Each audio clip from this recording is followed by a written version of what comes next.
এই লোক এই এলাকার মানুষ দেখেছেন কেউ কেউ? ঠিক আছে, ঠিক বলছে?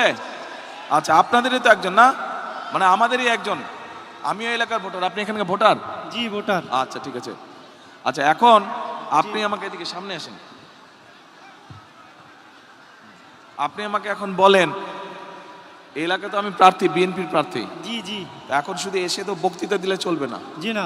আমার কাছে কি আসে, কারণ আমি যদি ইনশাল্লাহ নির্বাচিত হই, ইনশাল্লাহ বিএনপি সরকার গঠন করলে আপনি এলাকার উন্নয়ন চান না, এলাকার মানুষ হিসাবে। ইনশাআল্লাহ আমাদের তো এখানে এখন তাহলে আমাকে বলেন কি সমস্যা, এই এলাকার কি করতে হবে, কি কি প্রয়োজন?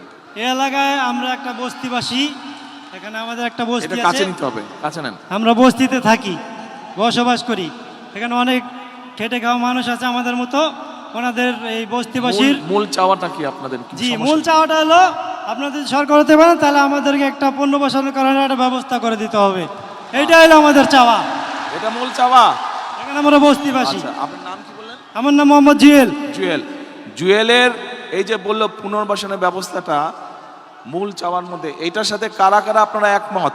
হাত তুলেন তো, এই এলাকার মানুষ কারা কারা একমত? এইদিকে